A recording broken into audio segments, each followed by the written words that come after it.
लाख करोड़ रुपए का, और इसमें 75 करोड़ रुपए प्रतिदिन का कर्जा का ब्याज लग रहा है। ये 24,000 करोड़ रुपए प्रति साल का ब्याज है। आप सबने अखबारों में देखा कि रिजर्व बैंक ने नीलामी का नोटिस दिया, नीलामी करी संपत्ति के लिए। ये कर्जा किस लिए लिया जा रहा है? हमारा तो प्रश्न है, ये कर्जा किस लिए लिया जा रहा है? कि बड़े बड़े ठेके दें, इन ठेकों में एडवांस दें और एडवांस से अपनी कमीशन लें। ये जीतू पटवारी जी ने मुद्दे उठाए। इन्होंने कहा कि इतने करोड़ रुपए का हवाई जहाज का खर्चा हुआ। इस पर जवाब देने की जगह ये जो पहले से तय करके आए थे, और ये मैं बड़ा स्पष्ट करना चाहता हूँ, इन्होंने पहले से तय किया था कि ये हम सत्र नहीं चलने देंगे। एक ऑर्गेनाइज्ड तरीके से इन्होंने व्यवधान पैदा किया, और हमारे अध्यक्ष जी जो निष्पक्ष होने चाहिए, उन्होंने इनका निलंबन किया। इसका मतलब ये सांस घोटना चाहते हैं, हमारी आवाज़ घोटना चाहते हैं, हमारी आवाज़ घोटना चाहते हैं, हमें बोलने नहीं देना चाहते। इनकी योजना है कि सत्र नहीं चलना। सत्र क्यों नहीं चलना? कि हम ये प्रश्न पूछेंगे। अभी हम राज्यपाल के अभिभाषण में, उसके बाद बजट पर ये खुलासा होने जा रहे हैं। ये सब चीज़ों का खुलासा होगा। ये सुनना नहीं चाहते। ये नहीं चाहते कि ये इन सब चीज़ों का खुलासा हो।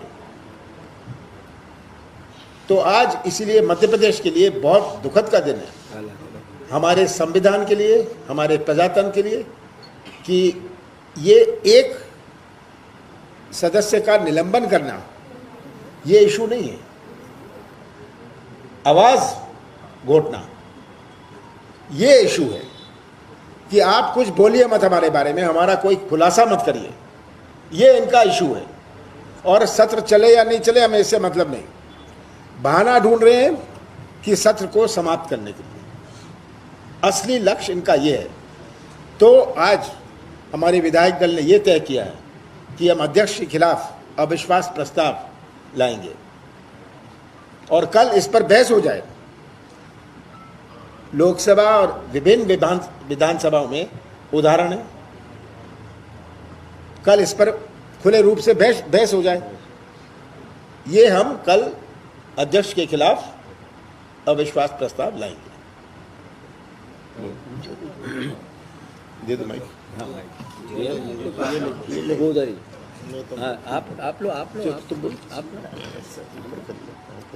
बोलो नेता।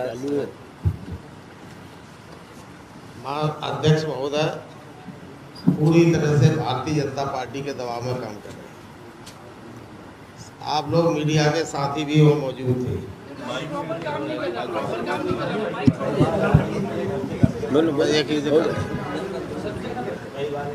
वहाँ पर संसदीय कार्य मंत्री नरोत्तम मिश्रा जी ने कहा कि भाई जीतू पटवारी के जवाब पटल पर रखें। जीतू पटवारी जी ने तब तक तो जोर लगाते रहे। उसके बाद जब जवाब रखा गया सदन में, भारतीय जनता पार्टी के कार्यालय में लगातार पिछले वर्ष में 2 वर्षों में 35 बार तुम बताना कि तुम्हारे जवाब क्या दिया। करोड़ों रुपए का खाना, किसान संघ की बैठक में 10 लाख का खाना, चाय नाश्ता पर पार्टी के कार्यकर्ता जो आते हैं बैठकों में उनमें खाना, और ये जवाब जीतू पटवारी के नहीं है। सामान्य प्रशासन के मंत्री मुख्यमंत्री शिवराज सिंह द्वारा विधानसभा में दिया गया उत्तर है। और मुख्यमंत्री दिया गया जब उत्तर, जब प्रश्न उन्होंने पटल पर रखा, तो सरकार पूरी तरह से, मैंने कहा चर्चा हो, रखना चाहिए। वो बदल गए जी मिश्रा जी, बोले नहीं जीतू पटवारी को निकाला जाए। वो बात जो मांग कर रहे थे, मैंने बार बार करा, कल ही खुल गई है तो बात करिए इस पर, लेकिन उन्होंने जानबूझ के साजिश रचकर विधानसभा नहीं चलने दी, तानाशाही तरीके से आवाज़ दबाई, और अध्यक्ष जी भारतीय जनता पार्टी की सरकार का मोहरा बनकर उनके पक्ष में उन्होंने निर्णय दिया। पहले तो कहा माफ़ी मांगी, गलती भाजपा की सरकार की, माफ़ी जीतू पटवारी मांगे। ये कहाँ का न्याय है? जब इसको नहीं, हम लोगों ने बर्दाश्त नहीं किया माफ़ी मांगने पर, तो उन्होंने सदन के लिए सरकार के दबाव में अध्यक्ष जी ने निलंबन घोषित कर दिया पूरे सत्र के लिए।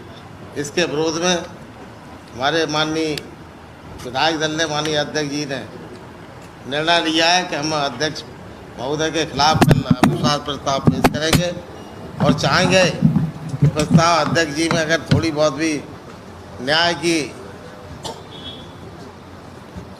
न्यायप्रिय है तो न्याय करके चर्चा कराएं। दाल का दाल, दूध का खुला हो जाएगा। प्रश्न एक सदस्य का या जीतू पटवारी का नहीं है। प्रश्न ये है कि जब इस सरकार के भ्रष्टाचार का खुलासा होता है, ये अपना हमारा मुंह बंद करना चाहते हैं। प्रश्न ये है, जीतू पटवारी तो इसमें उदाहरण है।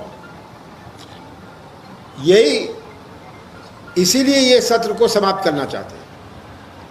जीतू, आदरणीय साथियों, ये जिस तरीके से आदरणीय कमलनाथ जी हमारी पार्टी के नेता और भावी मुख्यमंत्री जी ने आप सबके सामने वस्तु स्थिति रखी है, उसके साक्षी आप सब भी।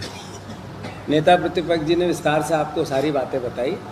इशू निलंबन नहीं है, इशू लोकतंत्र की हत्या का है। और हत्या कौन कर रहा है? जो सदन में जिसको रक्षा करनी चाहिए, आज़दी पर बैठा हुआ वो व्यक्ति जिसने शपथ ली इस बात की कि मैं न्याय दोनों पक्षों के साथ करूँ, उनने जिस तरीके का अन्याय किया, ये मध्य प्रदेश के लिए काला दिन। दूसरा विषय ये भी नहीं है कि मेरा निलंबन, एक सदस्य का निलंबन हो गया। सवाल क्या था कि आप 3.25-4 लाख करोड़ का आपने कर्जा लिया, इस कर्जे का कर क्या रहे हो? तो आज ही अखबारों की खबरें हैं कि 40 करोड़ रुपए के पिछले समय इनने हवाई जहाज चलाए। ये आज ही ये प्रश्न के उत्तर में 35 जगह बीजेपी के कार्यालय पर भोजन गया, ये प्रश्न है। ये पिछली बार का है, जब मैंने लास्ट टाइम भी उठाया था तो नरोत्तम मिश्रा जी ने सदन में आपको बुलाकर मुझे कहा था कि आधे तथ्य दिए हैं, बिल हमने पेश की, बिल हमने बीजेपी के कार्यालय से पे कर दिए हैं। इसके लिए मैंने उसी विभाग से 4 बार चिट्ठी लिखकर पूछा कि जो बिल नरोत्तम जी को दिए वो मुझे भी उपलब्ध करा दें। एक बार भी नहीं दिए, रिसिप्ट है मेरे पास। दूसरा, जब मैंने विधानसभा में यही प्रश्न रेस किया कि पिछला सदन का उत्तर आया है जिसमें बीजेपी के कार्यालय में लंच का, डिनर का 400 रुपए की एक चाय, इसी में है 400 रुपए की एक चाय बीजेपी कार्यालय में पिलाई गई। तो जब ये सवाल है तो नरोत्तम जी को आपने जो बिल दी है, जिसके लिए विधानसभा के अंदर उन्होंने प्रेस कॉन्फ्रेंस ली, विधानसभा के अंदर नेता ने सदन के कहा, अरे भाई आप तो झूठ बोलते हो, कोई ऐसा बिल हुआ ही नहीं, ऐसा खाना खिलाया ही नहीं। जब सदन में झूठ बोलना मुख्यमंत्री का इतना अमर्यादित काम, उस पर अध्यक्ष ने गौर नहीं किया जो सदन के उत्तर से था। और चूंकि कमलनाथ जी ने जैसा कहा, सच का सामना ये नहीं कर सकते। 4 लाख करोड़ का 24,000 करोड़ रुपया पर साल ब्याज दे रहे हैं। 3,000 करोड़ रुपए की संपत्ति बिक गई। अभी 27 तारीख को 10,000 करोड़ की संपत्ति थी, आज से 19-20 साल पहले लोन सरकार ने लिया था, उसका ब्याज नहीं दे पाए, अदायगी नहीं हो पाई। तो 10,000 के आज 10,000 आरबीआई ने 10,000 करोड़ की आज संपत्ति है। आरबीआई ने 27 तारीख को नीलाम कर दी, पब्लिक डोमेन में, मैंने सबको दिया भी है, फिर दे दूंगा विज्ञप्ति। तो एक तरफ कर्ज ले रहे हैं और एक तरफ मध्य प्रदेश की संपत्ति बिक रही है। आवाज उठाते हैं तो निलंबन कर देंगे, मतलब लोकतंत्र की हत्या करेंगे। मैं मानता हूं हम सब कांग्रेस परिवार के लोग, मध्य प्रदेश का एक एक आम जन, हमारे सारे विधायक, पार्टी का एक एक कार्यकर्ता कमलनाथ जी के विश्वास के साथ, जब सरकार इनके नेतृत्व में फिर ये मुख्यमंत्री बनेंगे और बनेगी, तब इसका हिसाब लेंगे। और ये जितने करप्शन है एक एक पब्लिक डोमेन में लाएंगे। जो दोषी लोग हैं उनको सजा मिलेगी। बाकी मेरी पार्टी मेरे लिए जो निर्णय लेगी वो मेरे को स्वीकार्य है। जब भी मैंने, चूंकि आप लोगों से बात सदन में इसलिए नहीं की थी कि हम हमारे नेता के पास आके हमारी पूरी बातें चर्चा करके अपनी बात कहें, तो मैं मानता हूं कि स्थिति स्पष्ट है और आप लोग भी न्याय करें। ये मध्य प्रदेश के लोकतंत्र के मंदिर को कलंकित कर रहे हैं लोग। अगर आप नहीं जागे तो धीरे धीरे ये तानाशाही बढ़ेगी और उसका असर समाज पे भी आएगा, सदन पे भी आएगा और आप पे भी आएगा। धन्यवाद।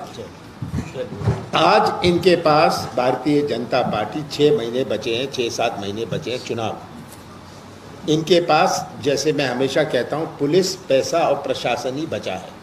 मध्य प्रदेश का हर वर्ग परेशान है। भ्रष्टाचार की व्यवस्था बनाई हुई है, नीचे से लेके ऊपर तक। वो योजनाओं पर खर्च करो जहाँ पैसा बनता है। ये हमारे पंचायतों से शुरू होता है, हितग्राहियों से कमीशन लो और ऊपर तक ये व्यवस्था बनी हुई है भ्रष्टाचार की। ये सोच रहे हैं जितना लूट लें हम अगले 6 महीनों में, हम लूट लें। धन्यवाद। कोई सवाल हो कमलनाथ जी से आप तक पूछ सकते हैं। सर, अविश्वास प्रस्ताव लाएंगे, आपको क्या उम्मीद है कल अविश्वास प्रस्ताव सफल रहेगा? देखिए, हम नियम के अनुसार अविश्वास प्रस्ताव लाएंगे, क्योंकि जो पक्षपात अध्यक्ष ने किया है ये हर नियम और हर सिद्धांत के खिलाफ है। इसलिए हम मजबूर हैं कि हम अविश्वास, इस अध्यक्ष से हम न्याय की उम्मीद नहीं कर सकते। संख्या बल है पर्याप्त? हाँ, संख्या बल के आधार पर देखिए, हम तो ला रहे हैं। कह रही है कि हम तो मजबूत हैं। हाँ, नहीं, ठीक है, संख्या उनकी ज़्यादा, हम जानते हैं, सब जानते हैं, पर इसका ये मतलब नहीं कि हम जो हमारी भावना है हम उनको व्यक्त ना करें। सर, पहली बार ऐसा देखने मिल रहा है कि अभी विधानसभा का उपाध्यक्ष का चुनाव नहीं हो पाया, इतने सारे संत निकल गए हैं, अध्यक्ष के भरोसे ही कौन चीज चल रही है। कई बार उपाध्यक्ष का भी मत या उपाध्यक्ष का भी चुनाव हो जाना चाहिए। ये बता रहे हैं, भारतीय जनता पार्टी में लतभंजन हो रहा है। 20 उम्मीदवार हैं। शिवराज सिंह जी भय के कारण उपाध्यक्ष का चुनाव नहीं करा रहे, और सही बात है, आपस में जो उनका जूतम पहचान चल रहा है, इसके भय के कारण उनकी कुर्सी चली जाएगी। इसलिए जानबूझ के हमारे आग्रह के बाद भी उपाध्यक्ष का चुनाव नहीं करा रहे। ठीक है, आग्रह किया जाता है, आज सदन में भी किया गया कि स्थानीय विधायकों को कोई भी अगर लोकल लेवल का करप्शन होता है तो उसकी जांच कमेटी में स्थानीय विधायकों को भी जोड़ा जाए। हाँ। कई लोगों ने इसको किया है, तो इस पे क्या आप कोई और स्ट्रैटेजी आगे बढ़ाएंगे क्या सदन में? कोई सबसे पहले तो अविश्वास हम अध्यक्ष पर लाएंगे, क्योंकि अगर इनसे न्याय नहीं मिल रहा, ये अपने शपथ के विरोध चल रहे हैं, तो हमें अविश्वास प्रस्ताव लाने को मजबूर किया है। क्या इन्होंने बड़ा सही मुद्दे उठाए, खुलासा कर रहे थे भारतीय जनता पार्टी का, और हम इनकी प्रशंसा करते हैं। पूरे प्रदेश में पोल खोलेंगे इनकी भाई, बीजेपी की। आप पूरी पार्टी सब दूर ले सर, जनता के बीच में जाएगी। जनता के बीच में इनका भ्रष्टाचार ले जाएंगे। अंत में देखिए, बॉटम लाइन है इनका भ्रष्टाचार। ये हमें याद रखना है। कर्ज लिया तो भ्रष्टाचार के लिए लिया, आम जनता के लिए नहीं दिया। ये जो हमारे अतिथि शिक्षक हैं कि कहें कि हम कर्जा ले रहे हैं क्योंकि हम इनको भर्ती कर रहे हैं, ये कहें कि हम संविदा वालों को भर्ती कर रहे हैं, इसके लिए कर्जा लें। पर ये कर्जा आप लोग सब ये देख लीजिए, पिछले 8 महीनों में, 9 महीनों में इन्होंने कितने बड़े बड़े सिंचाई के ठेके और सड़क के ठेके दिए हैं, और उसमें कितना एडवांस दिया है, कितनी संपत्ति बेची है। रीवा का ही उदाहरण आप जाके ले लीजिए। कमलनाथ जी, शिवराज जी कहते कि लाडली लक्ष्मी बहना, लाडली बहना, अभी 3 साल से नर्सिंग कॉलेज, नर्सिंग परीक्षा नहीं हुई। जो भी नर्सिंग ट्रेनिंग ले रही लड़कियां, 3 साल हो गए, उनकी एक भी साल की परीक्षा नहीं हुई अभी तक। उनका भविष्य कैसे होगा? ये विधानसभा में उठाएंगे आप? हम ये सब उठाने देंगे। ये तो व्यवधान पैदा करने के लिए ये सब करते हैं। ये तो बड़ा प्रायोजित था। आज इनके मंत्री बैठे थे, ये आप सबने देखा कि किस तरह डिस्टर्ब किया जाए ताकि विधानसभा का स्थगन हो जाए। चलो, धन्यवाद। मेक इन इंडिया की बात करते हैं मोदी जी। धन्यवाद, धन्यवाद, धन्यवाद। वो टैब मिले आप लोगों को, वो टैब चाइना असेंबल है। ये चाइना इसको सर चाइना असेंबल ऐसा है, एक